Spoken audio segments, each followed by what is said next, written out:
Hey everybody, I'm TC. I'm the pastor of Roots Covenant Church in St. Paul, Minnesota, and I have with me my brother from another mother, the Reverend Dr. Shawn R. Moore. There you are. Thank you very much. Good to be here this morning.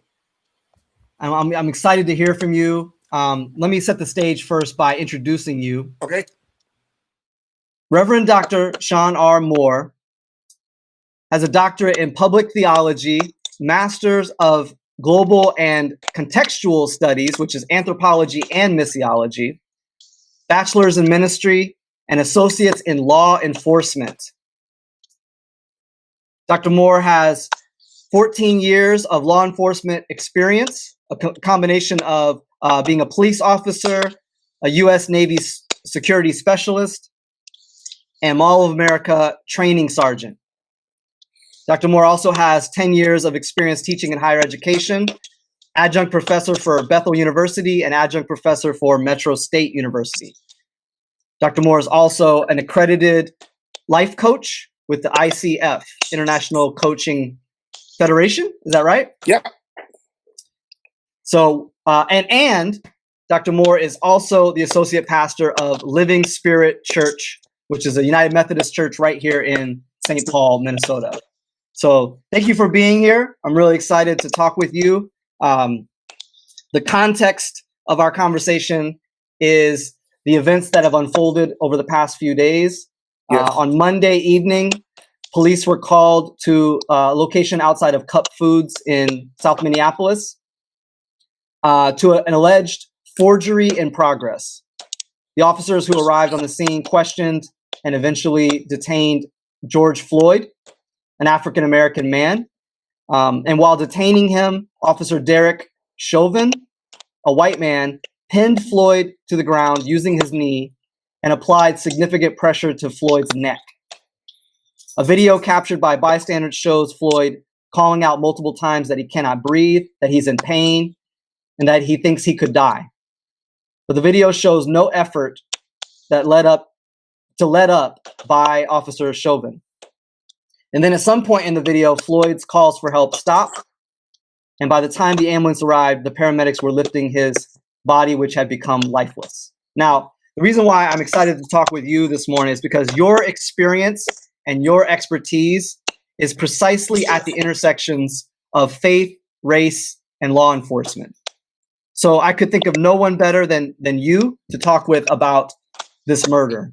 And so I have questions for you that are related to race, related to policing, and related to theology. Fantastic. But before I ask you those questions, I know that we bring our whole selves to these conversations. We aren't just brains in a vat. So we are holistic beings. And so the first thing I have to ask you is, how are you doing personally? So personally, how I'm doing is I'm doing the opposite of what I should be actually doing. Is I'm kind of stuffing it, like just because I don't know where to place it. Right? I mean, yeah, I'm stuffing things in which I shouldn't be doing. But again, the idea of, hey, Shawn, did you hear about what happened? Aren't you surprised? I'm like, no. Are you surprised what happened in Minneapolis last night? No. And so the idea of being surprised just means you're not used to this type of phenomena. And so it is sort of a trauma of, so I guess I'm relating to or pushing back or internalizing trauma because I'm not surprised it took place. The video is shocking. That doesn't surprise me. And so I'm kind of numb because once again, it's like, this doesn't seem to want to ever come to an end. And when people say it's awful, I'm like, yep, just wait next year. Right? It's like, it'll just wait for next year to that. And so, yeah. And so I'm pretty numb and I don't know, and I want to be healthy and how I let it out. And right now, right, I'm going to go for a walk and a run and maybe punch my tree a bunch of times, punching bag. But I'm very numb, right? Yeah. Yeah. One of the first questions I have for you, which feels really, really urgent, is what would you say about the policing practices and techniques that are shown in that video? How do they compare with what you know about police training and best practices? Okay, so based upon my experience, and I have a great deal of experience teaching and training, not just doing the job, but teaching individuals how to subdue and handcuff other individuals. And I remember seeing the video.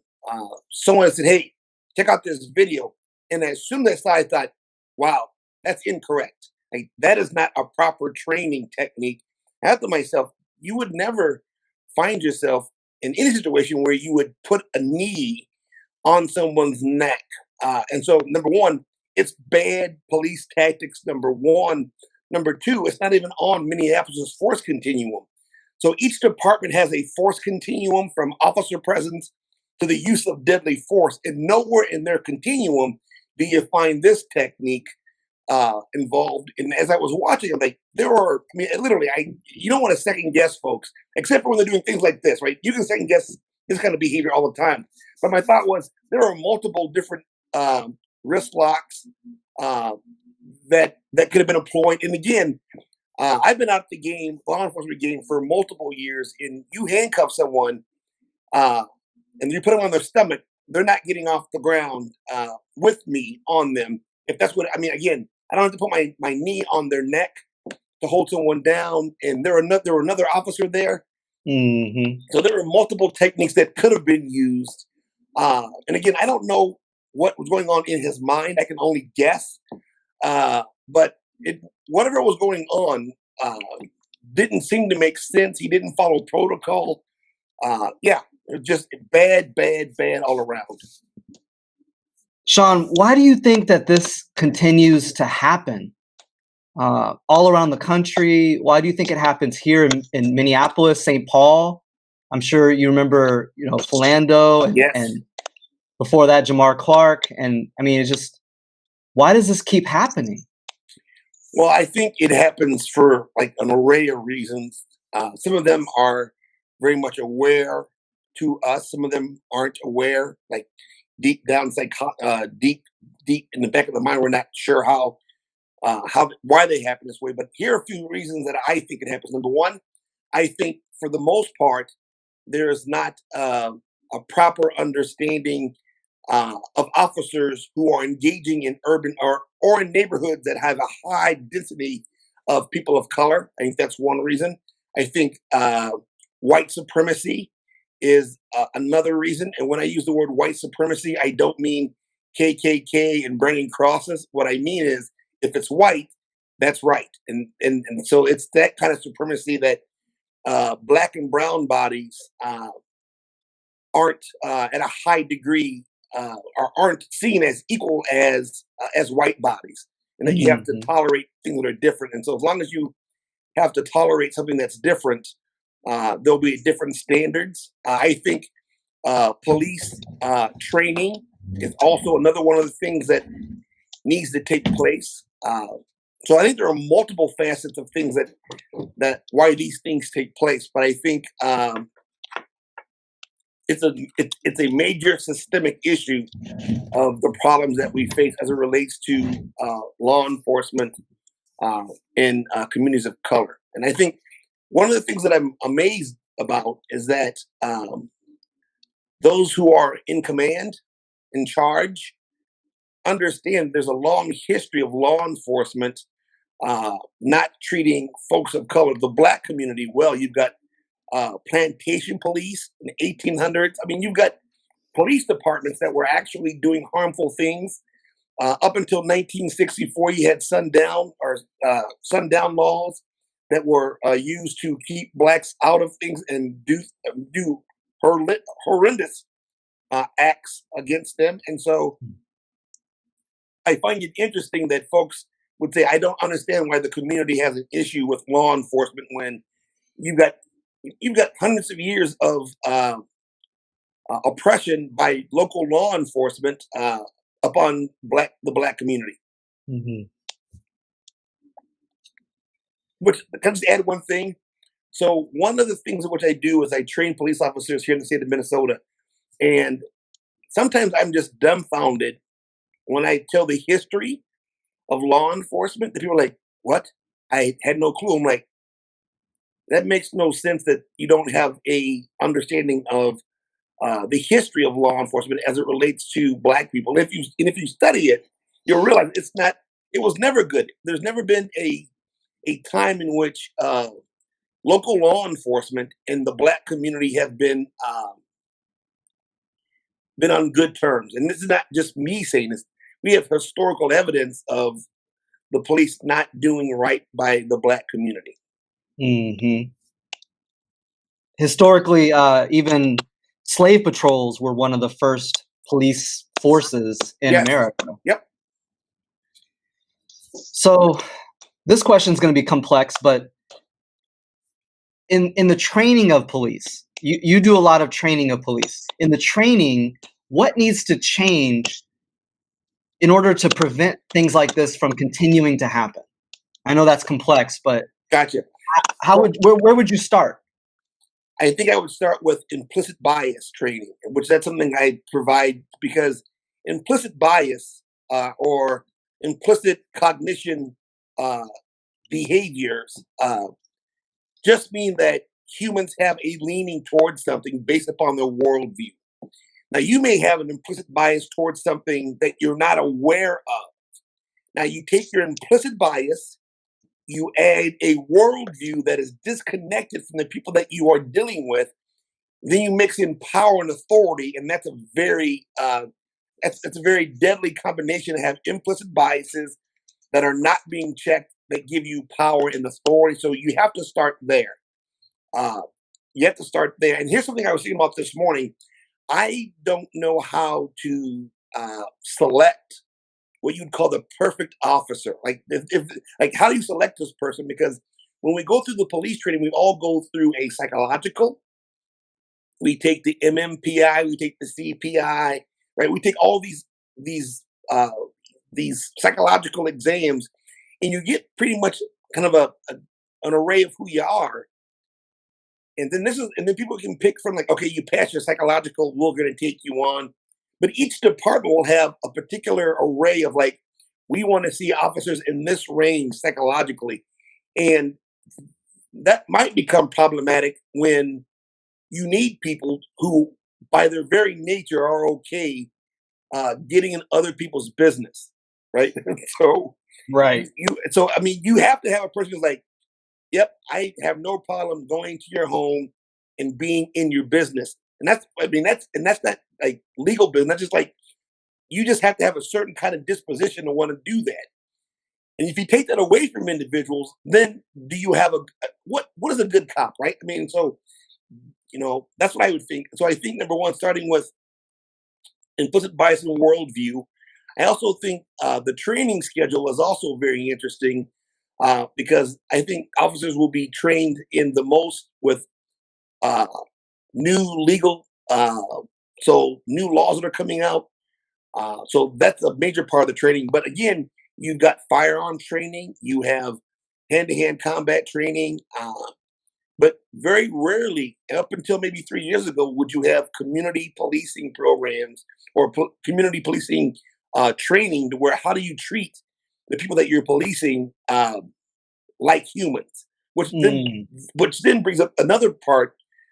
Another question is: should the police have to do so? Right? Because as a former police officer doing the job, it's very difficult to be a someone who enforces laws, someone who is a social worker, someone who is a therapist, someone who is and so then again, how much training does an officer have to be a good officer?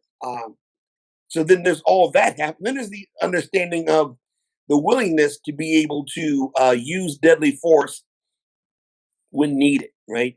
So I mean that's a big, huge uh, that's a huge plate of responsibilities put upon someone. And so getting a good officer, picking good officers, is something that I think needs to take place. But you have to consider all those other factors in also.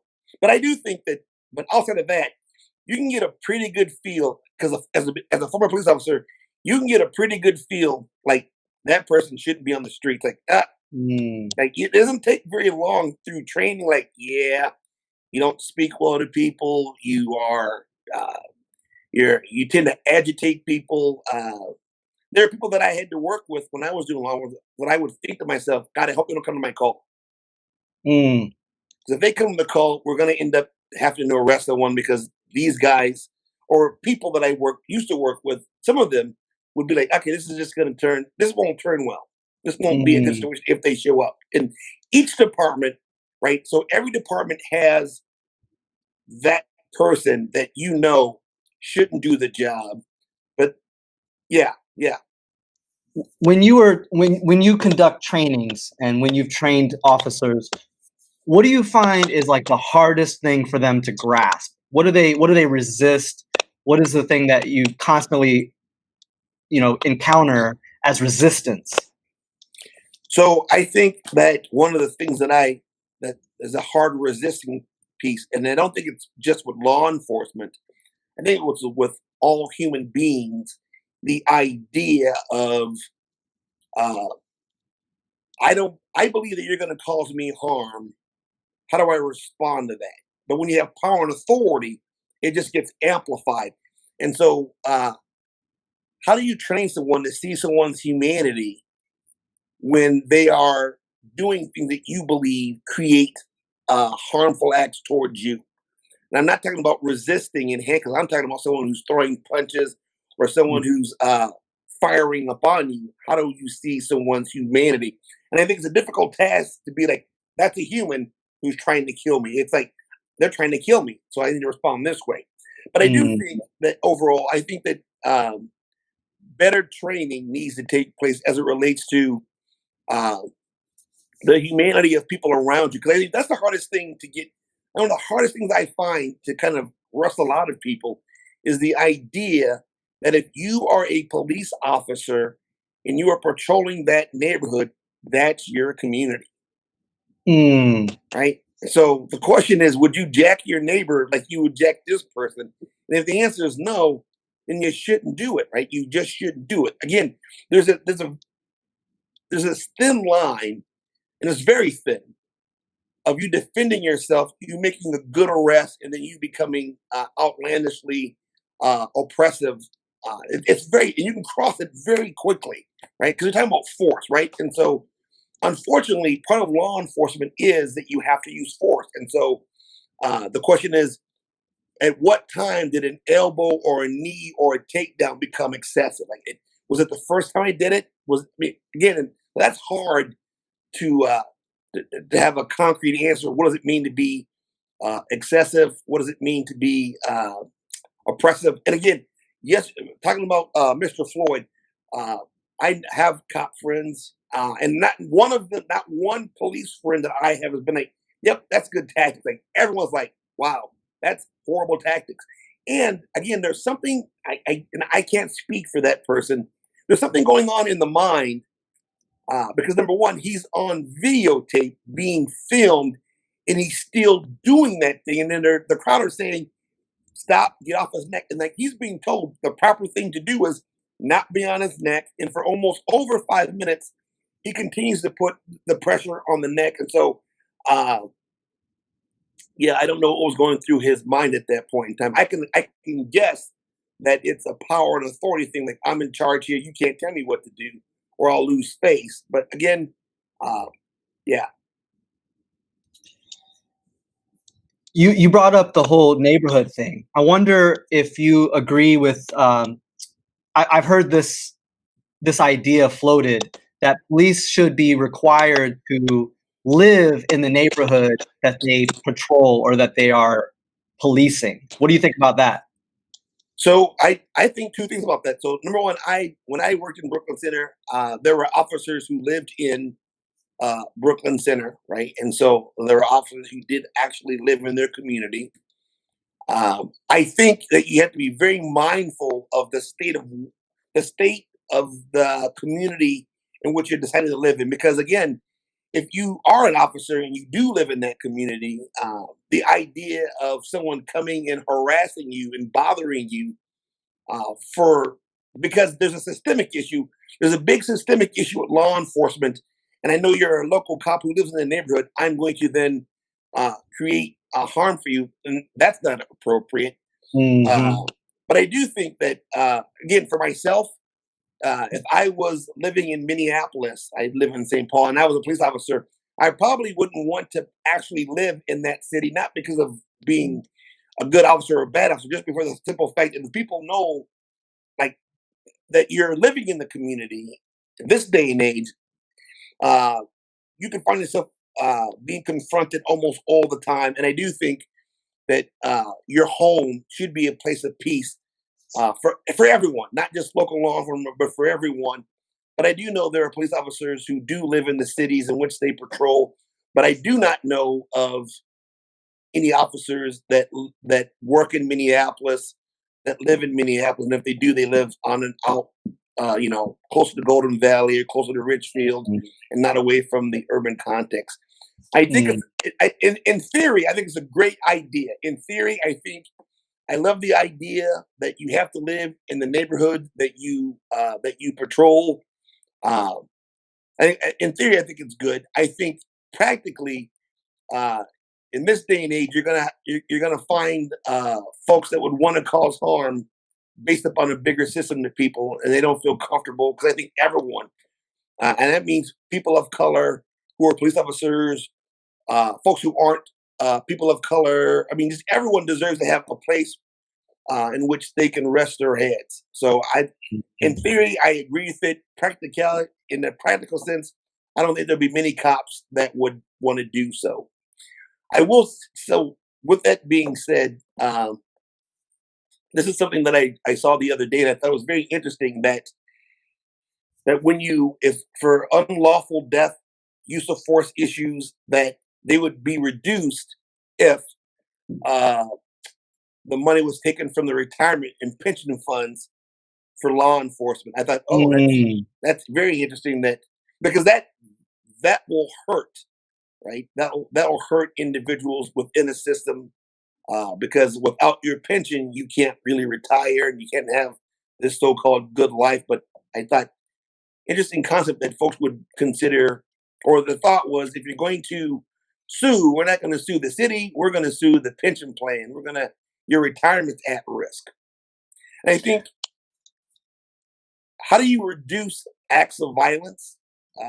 Or should I say, how do you reduce uh, excessive force, right? You're never going to have law enforcement and never have to use force on someone, right? So handcuffing someone is use of force.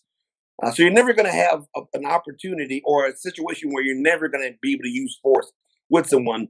The question is, what's excessive? And this video clearly from the get go shows uh, Officer Derek using excessive force. Um, you brought up the idea of suing the pension. I heard another idea recently. What do you think about this idea that like a doctor has to have malpractice insurance? What if police officers had to have professional liability insurance in order to be employed as a police officer? Okay, so 3 years ago, when I first was in, started working with suburban police departments, I said that this is what's going to end up happening in the future. That you're going to have liability insurance. You're going to have to pay into it because again, uh, cities that have police departments are dishing out millions of dollars, rightfully so, for excessive Hmm. force over individuals who are doing things. I think that is a really good place to start. I also think that in doing so, you may reduce some of these things, but I think there's the system that's in place that needs to be repaired, and there's also individuals within the system that need to be repaired or Hmm. removed. Like you can't be a cop in the city anymore. Again, I think it's like anything. Like I just remember hearing stories and seeing folks that were like, "This is this guy's third write up on using too much force," or "This is this kind of a deal." And again, it's the idea of how do you see black and brown bodies that you're dealing with, and what does it mean Mm. to be held accountable to serving the public, right, and not being oppressors? So the other area of expertise that I really wanted to get your insight on is that you are a pastor and Yes. you are theologically trained. And so I wonder what you would say to other churches, not just here in the Twin Cities, but what would you say to churches nationwide and how to respond, how to address, to confront white supremacy and police brutality and George Floyd's murder? So I here's we you we put up with what we say we're going to put up with until we're not till we're through with it, right? And so if every church in America literally stood up and took a stance against racism as it relates to those who have power and authority, it would be removed. It's because, Mm, in my opinion, that a great deal of it has to do with black, brown, and yellow, red bodies. If mhm, the same thing was done for white bodies, we wouldn't be having this conversation. It would literally be new laws in place. It would be new legislation in place. It would not be the same case. But churches, right, have you know the ability to actively make critical change because a church isn't a building. A church is people. So in churches, mhm. you have judges, you have lawyers, you have police officers, you have folks that travel in between the secular world and the sacred world. And if all those people who make up the church decided that racism was no longer going to be a part of our reality, it wouldn't be. I mean, again, as you look at as a Methodist clergy person, the AME, the Black Methodist Church is a direct response to white racism from the church, right? And Mhm. so if you've got churches that are acting out and doing racist things, then why would they stand up holistically against it, right? And so this idea of it's bad when I see bad things on TV or when I see or hear something.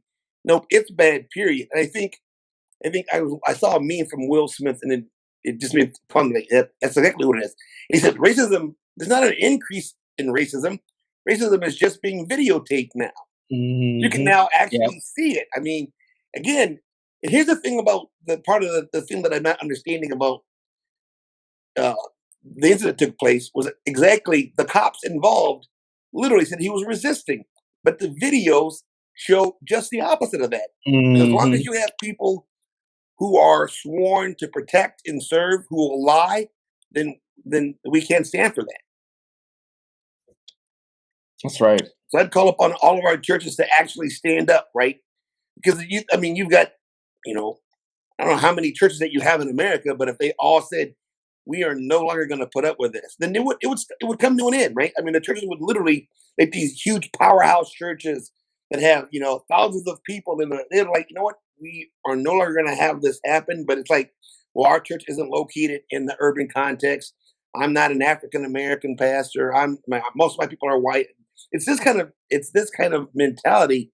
But you see, uh, the the thinking and the ministry of Jesus says that if you follow Jesus, then you have a part to play as it relates to being anti-racist.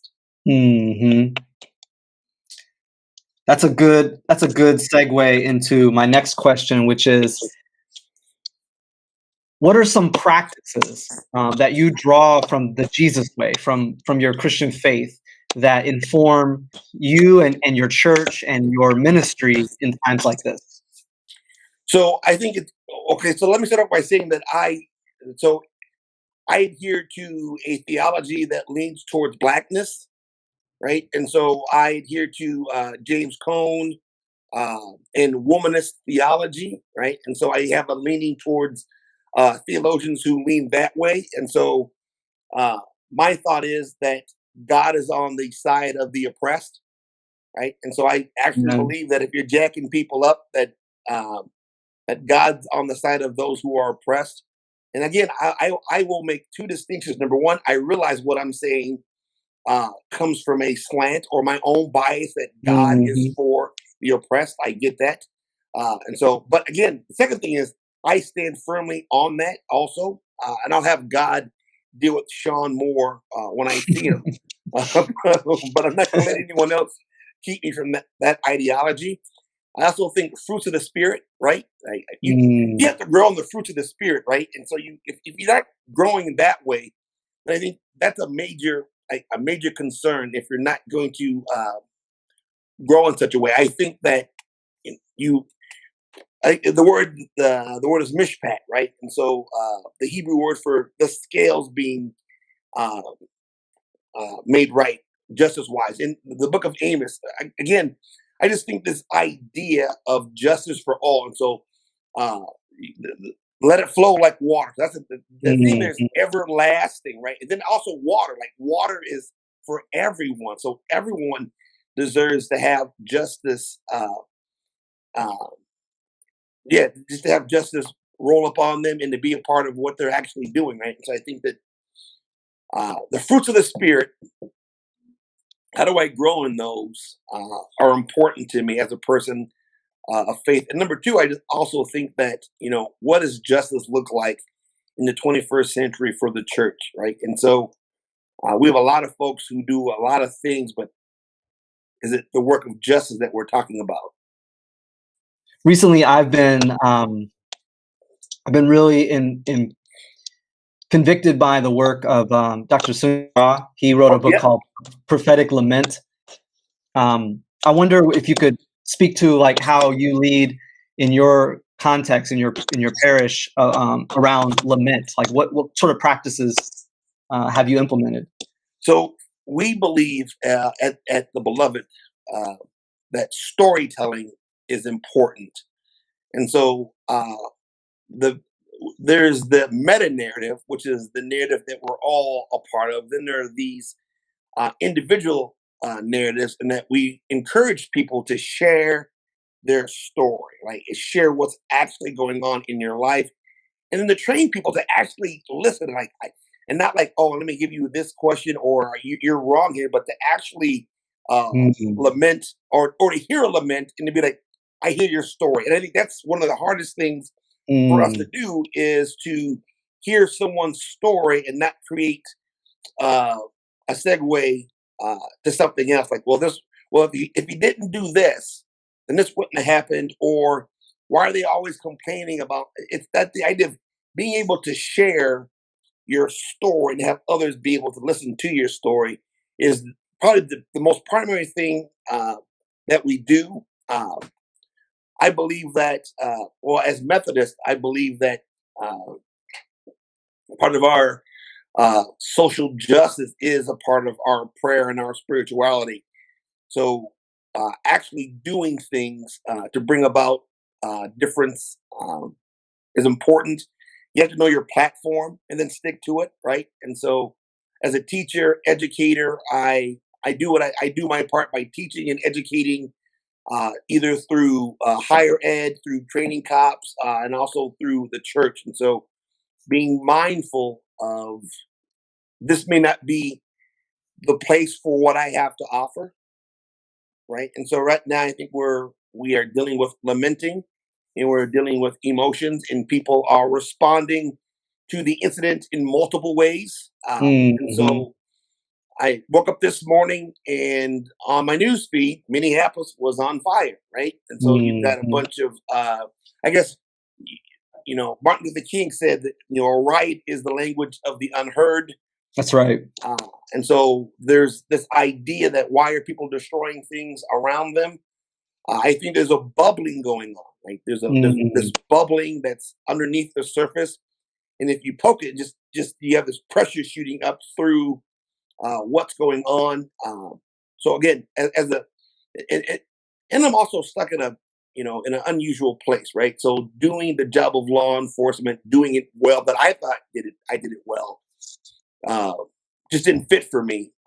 And then seeing what's going on, being black, being a theologian, anthropologist, all these things kind of sway into my factors, and I think that we need uh, we need Jesus more now than ever. I think. mhm. Amen.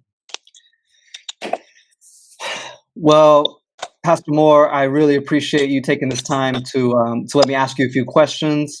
I really appreciate your perspective. Your experience and your expertise is right here at the intersections of what we're talking about right now. And so thank you for sharing.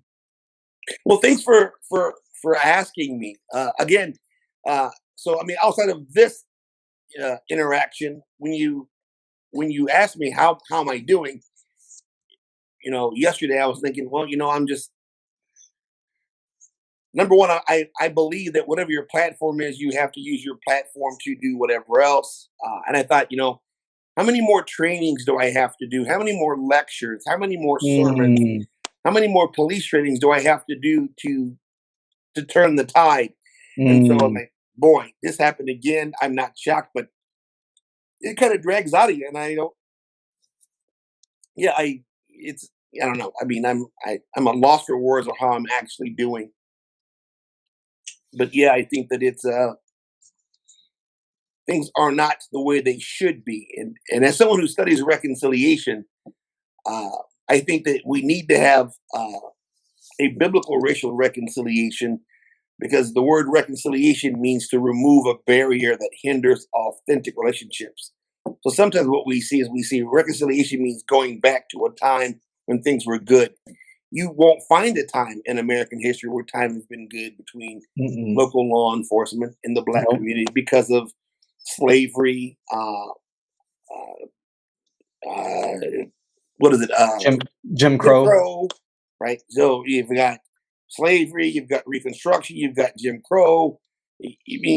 When do you point and say systemically on a big Hmm. stage, when has there been peace and harmony? And the answer there isn't. And so then you're like, okay, well then reconciliation is not useful. And I go, well, if we talk about biblical racial reconciliation, that all goes through the cross, right? And so it Mm. goes through the cross, and I am an ambassador for reconciliation, and I've been given the ministry of reconciliation. And so that's where I stand on rent there, that I need to go to the cross. Because if I go to systems, people and things, they all fall short. Well, thank you so much. I really appreciate you. I appreciate the work that you're doing, your ministry, and I really appreciate your time. Thank you for doing this interview, and I hope many people hear what you have to say. Thank you very much, sir. Have a great day.